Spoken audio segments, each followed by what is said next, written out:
After a month-long break due to technical difficulties, Bohemian Poetry Podcast is up and running again. Today I have the pleasure of interviewing a very talented poet and musician residing in Southern California named Ryan Hernandez. Hey Ryan, how are you today? I'm doing great. I'm doing very good. Thank you very much for having me on your podcast. I've read plenty of your work and listened to your music. It's quite uplifting. Tell me about your experience as a musician. Well, music is really the core of my creative body. I was a musician before being a writer or even before being a poet. I started playing music in grade school. I started with the saxophone. When I got into high school, I started marching band. I did that for a couple of years.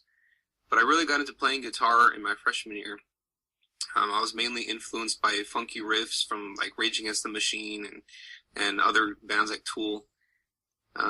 Even though I didn't really know what I was doing, I just started writing songs. By my junior year, I had quit marching band. I started a band called Carnell, and I was writing songs and writing lyrics to those songs. And that was really the first time that I had started writing anything besides just like journal entries when I was younger. And I did that for a while, and I did a little rapping project too, kind of like Linkin Park, nothing gangster or anything. And now I'm in a band called Stonehenge, and we're more of an alternative rock band. And that project has been kind of delayed, so I eventually had some time to get started with my project, which is out now, which is the Ancient Universal album. And that album was finished a lot earlier, so I had time to release that in between writing this other album with the band Stonehenge. So that's kind of my history in music as a musician. I also noticed on your website you have a debut album out called Blended Blue. Can you tell me a little more about that?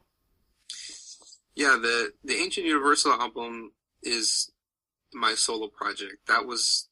This is music that I've written over, I would say at least 9 years, songs that I had just kind of sitting in my archives. But doing it solo gave me 100% of the creative freedom to experiment with sounds and styles that I had never tried before in the rock bands that I had been in. We've I was experimenting with some new beat programs and a new synthesizer that I had, just messing around with new stuff. I had hours and hours of time doing that, and it really reflected a moment of my life where I was getting into electronic music with artists like 07 and Gold Panda, Depeche Mode.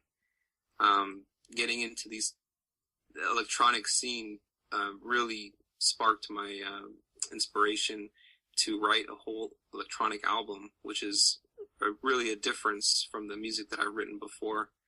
And it was great. It was great to finish the album finally, and this is actually all of my years as a musician.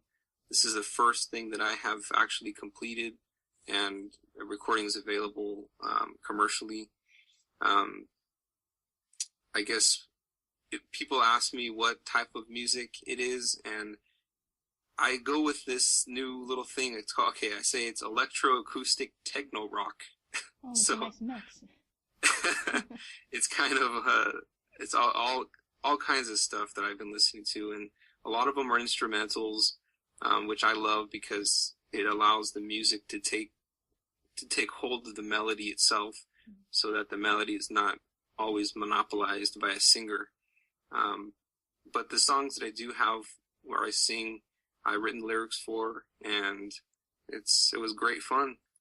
That's wonderful. I also see that you're a great poet. I've heard quite a few of your pieces on YouTube. I think it's amazing that some of your work is expressed in interpretations of the ancient universal songs. What got you into writing? While I was posting the lyrics of my songs on my website, I had an epiphany at that point, and that was that I would use my newfound love for writing poetry, and I would more clearly define the stories behind the songs themselves. And I wanted to do that for the songs that I had lyrics for, and for the instrumentals as well. It was an avenue that I wanted to try to to head down, try something new with the poetry instead of just writing about topics like love and relationships. I wanted to use them for my songs also. Some of the songs that are instrumentals, I had to really go out there and think of ideas that would really be the theme for those songs. That was fun, and I actually have more songs that I'm planning to write poems for. And as far as how I got into writing, I started writing poetry because a friend of mine is a poet himself. He invited me to an open mic, and at that time, I was just pushing my music project. I had gone with him to actually play a song from my album. But when he went up on stage, he's a poet, and he totally mesmerized the crowd with his spoken poetry. It was pretty amazing, and I had never really experienced a spoken poetry type setting before. So I was pretty amazed, and I was instantly hooked at that point. That's when I went into my whole phase of writing poetry consistently for at least a month and a half. That's where I am today, yeah. Would you say you enjoy music more than poetry, or vice versa? Maybe both? Both, yeah. I think, what I love about music and poetry is that in my mind, it's not really about one or the other. The way I see it, the lyrics for songs is really itself poetry, and music is a great background supporter for poetry, specifically for spoken poetry in as far as what I think. And writing poetry helps me to better express the mood or the theme of songs, and music can stir some pretty deep emotions behind any spoken piece of poetry. And I've done a couple of videos with spoken poetry, and I've tried to incorporate some new background music that I was writing so that I feel like it enhances the emotions behind the poetry and brings it out a little bit more. So I really think that they naturally complement each other, and I enjoy doing them both just as much as anything else. And I couldn't agree more with that.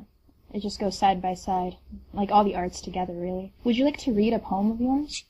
Sure. I got a poem right here. This is a poem that I've done a video also, or I made a video, and it has it on YouTube. It's called Speak. I guess here I go. Okay. There's a whole universe inside of me. The more I write, the more I begin to see that I have more thoughts than I could speak. I think and I think. How different would it be if I stopped, not proceed, or got lost, not retrieved, because I didn't feel the need? How much oxygen is left in the atmosphere to fuel a disease? Please, can I live in the sea? I'm already a body of 75% water. In the abyss of deep sea, there's no currency, just trading and barter, sacrifice and peace. Why do you talk so loud, or so often? If you just stop and listen, stay quiet, not mention, you might consider a mistake. It doesn't take more than a second to restrain, not assume that you knew it all from the womb. Reconsider. It's humility that keeps us from being sinners. The safety on the trigger, because loss of control forces us to remember why we get old. I think and I think, more thoughts than I could speak. I will continue to write and to describe the universe in me. Wow, that's very philosophical. I really enjoy that piece. Thank you. Yeah, that piece, I think, reflects kind of the thoughts that I think throughout the day, obviously. Yeah. But it's also a testament to, it's hard for me to speak those thoughts sometimes, and poetry is a perfect way to express those hidden thoughts. It's the ideal outlet. On your YouTube channel, I see that you're not only limited to poetry and music, you also do interviews. What got you into that? Well, out here in Los Angeles and really across the nation at this moment, there are lots of these occupation movements where these people are camping out and in front of government institutions or bank institutions. And I was really inspired by that movement, and I still am. And I wanted to go out there and be a contributor to the media that people are going out there with their own cameras, even their phones, and just recording videos and stories of people that are out there. And I wanted to be a part of that. So I went with the crew, and we just started recording people that wanted to speak about why they're out there and why have they chosen to camp out there, which is actually an amazing decision, considering that if you have a job or something, then how are you going to live out there? But these people are doing it for a strong purpose. I just wanted to be a part of that.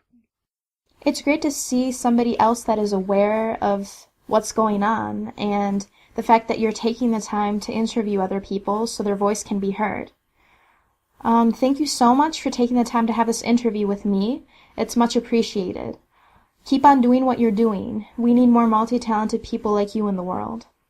Thank you very much. I want to say too that I really enjoyed your book, The Artistic Muse, and one of my favorite pieces is The Hands of Time. Thank you very much. I really appreciate you buying my book, and I will also buy your album because from what I've heard, you have some really great music out there.